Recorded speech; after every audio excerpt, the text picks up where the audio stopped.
Hey, so the harmony flute, and the basics of the harmony flute. It is quite a sort of a basic instrument anyway, but there's just a few things that you need to know to get it sounding as good as possible. Now, obviously, the way that it's sort of shaped and created, right hand, obviously on the right hand side, left hand on the left, because if it was like this, way too hard. Way too hard. And essentially you've got your thumbs, obviously, thumbs on the back, index finger, middle finger, ring finger. Easy, easy.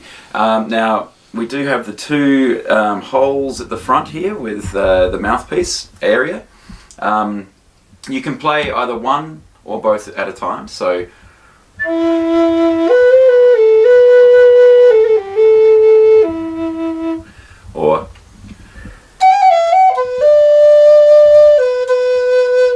or both together.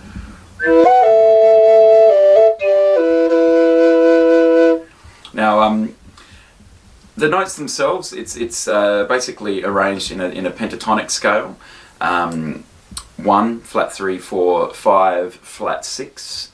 For those music types out there, and generally shaped, between fifths. So this one is in E and B. So the right hand's E, left hand's B.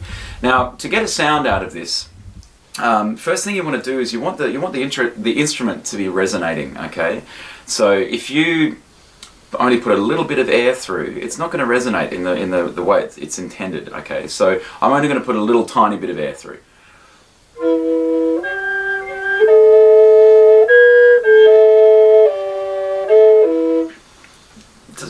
It doesn't sound good at all, there's some weird things happening there. But if you put a bit more air through, like not too much, I'll do too much now. No, but a happy medium.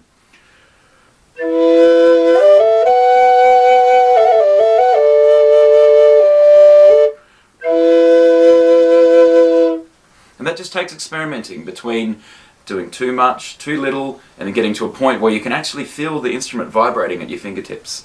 And I think that's a really beautiful thing once you actually realize that. Once you actually think about feeling it in your fingers, you really sort of get a lot more connected to the instrument itself.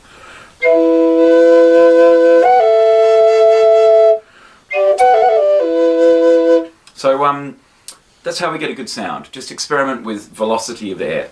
Now, these totems at the top here, they basically, if you take these off, it's not going to make a sound at all. And I'm sure you've worked out now, because you're holding one in your hands, how to put these on with these beautiful little leather straps here. Now, the totems, not only do they sort of produce the sound, they're also there for tuning, okay?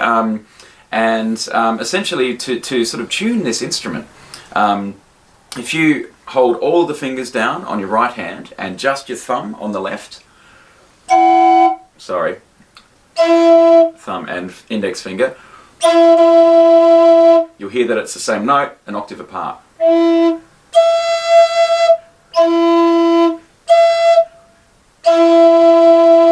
you can hear it slightly out of tune, okay? Now, if you move these totems up and like sort of closer to your hands or closer to your chin, it's going to affect the tuning. So the further closer to your chin, that makes it sharp, and then closer to your fingers, it makes it flatter. So it's basically experimenting and hearing where it sounds the best, okay?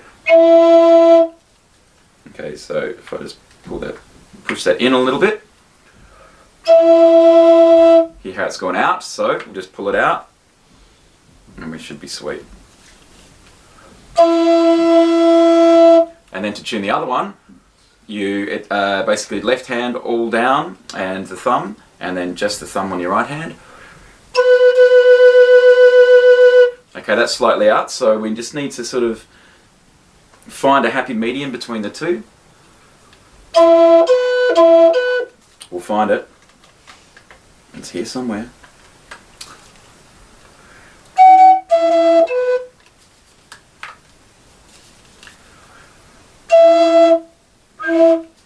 Hello. Ah.